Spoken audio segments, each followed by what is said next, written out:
Eh, Nama saya Anwar Permana. Kalau dipanggil Ozu, ini orang kenal nama saya Ozu gitu. Saya umur saya 44. Saya tinggal di yang sekelilingnya.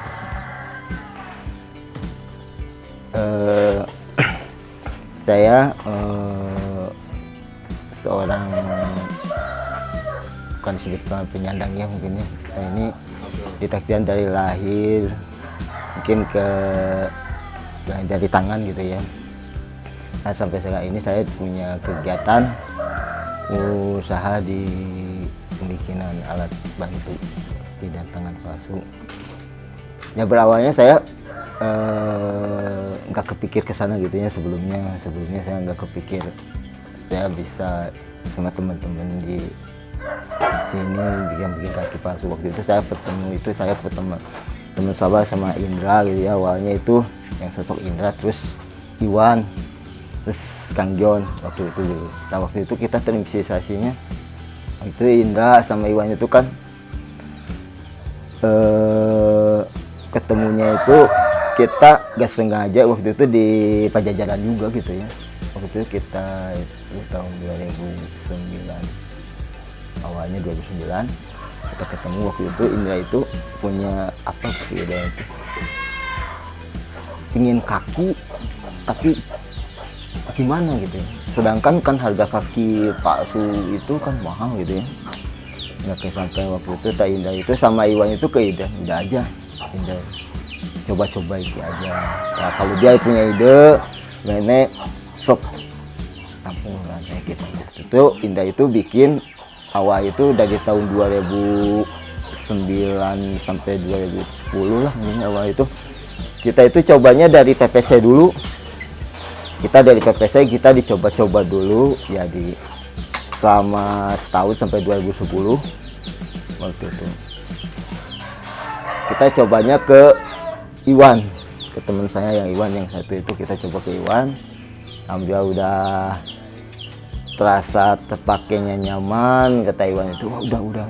Nah, kita baru dari 2011 itu kita baru bisa kita buka pemesikan alat bantu katanya. Waktu itu kita belum punya namanya juga, itu nama pengrajin kaki palsu ini. Sebelum kita sekarang ini terbentuk jadi kelompok kreativitas Bubble, waktu itu kita masih pengrajin. Tahun 2012 kita udah berganti, udah aja kita bikin kelompok kreativitas Bubble. Kenapa kita dibikin dinamain kelompok kreativitas Bubble? Kita itu diambilnya kreatifnya gitu ya. Kreatifnya kita bikinnya dari engsel sama ini kita bikin dari alat-alat bekas gitu ya. Kita dari engsel kita bikin sendiri, bukannya kita mau beli yang bahan-bahan pabrikan, bukan guys, tapi kita punya inisiatif kita bikin dulu sendiri gitu ya, buatan kita dengan engsel yang dibikin kreatif itu dengan kekuatan sama gitu ya. Alhamdulillah sampai sekarang gitu ya, sampai dari 2012 sampai sekarang 2020 ini alhamdulillah kita udah banyak lah dari kegiatan ini ya, baik-baiknya gitu. Berapa orang yang kerja di sini? Waktu awal pertama itu kita kerja itu ya kita berempat dulu sebelumnya gitu. Sampai sekarang kita kalau dibilang semua kalau ngumpul gitu ya sampai 12 orang ada gitu. Waktu kalau awal kita ya berempat gitu. Nah, boleh saya tanya, kebanyakan mereka itu difabel karena apa?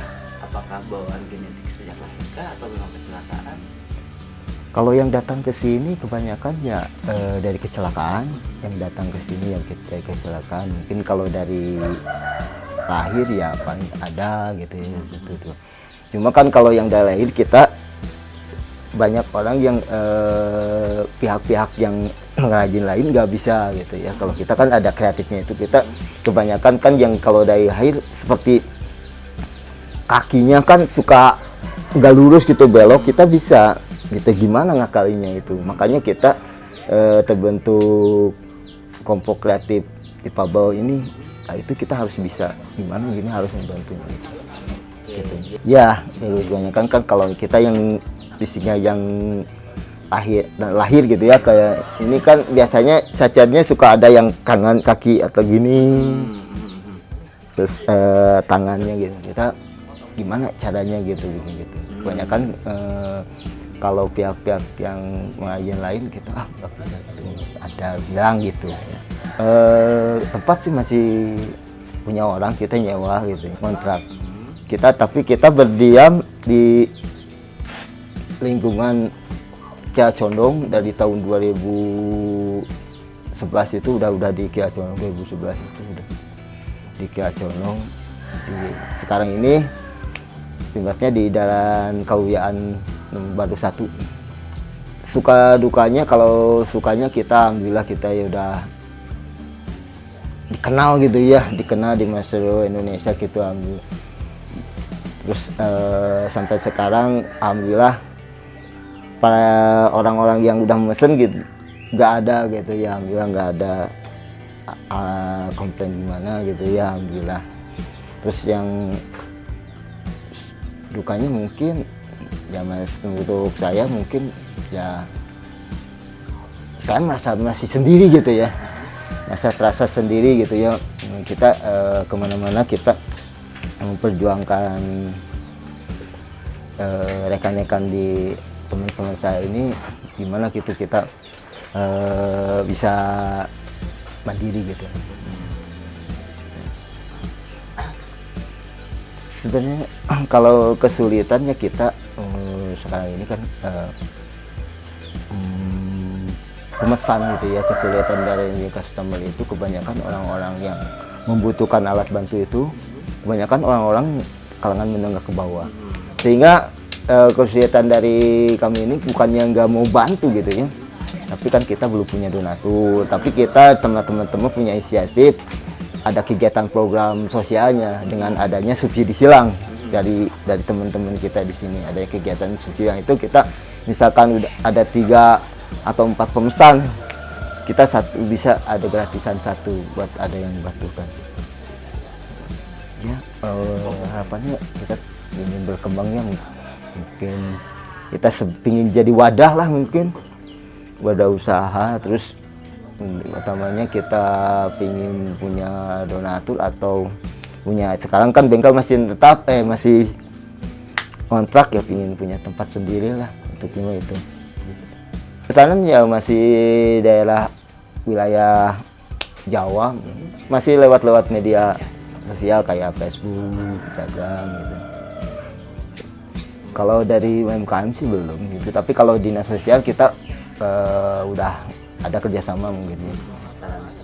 Selama ada ini pandemi ini ya kita kayaklah, kalau kita kan pengrajin alat bantu ini kan gak tiap dari sebelumnya juga kan gak ada tiap hari ada gitu ya, apalagi pas ada COVID ini ya kita merasakan gitu ini gitu ya, masukan itu nggak ada gitu.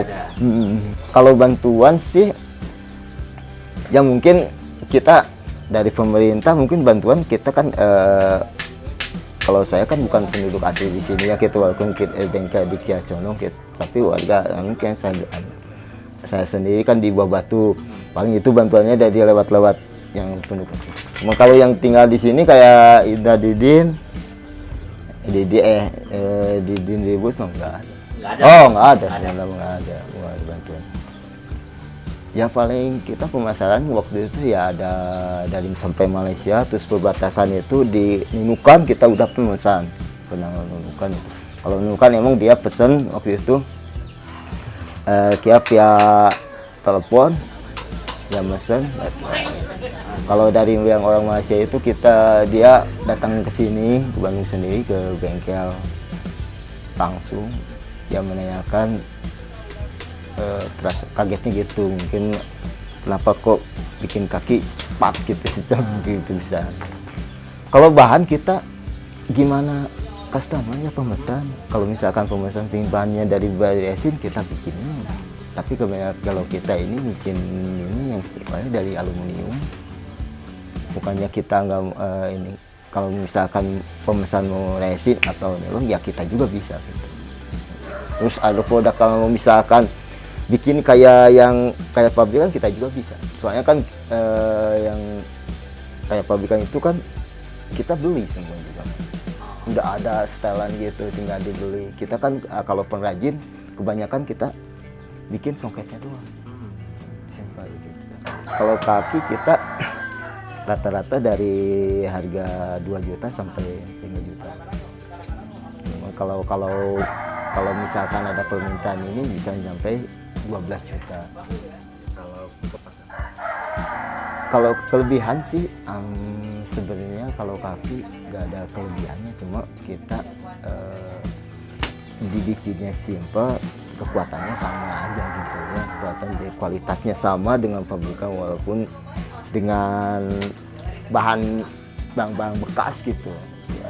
Kelebihannya mah kita ya mungkin kalau dibilang ada kelebihan ya mungkin kita bisa berinovasinya mungkin dari bahan aja ini jadi kekuatannya itu ini ya kekuatan ya. Harapan dari saya sendiri dan teman-teman ya mungkin yang tadi udah dibicarakan ya mungkin kita ini sementara ini kan kita tempat masih mantap gitu ya, punya tempat sendiri.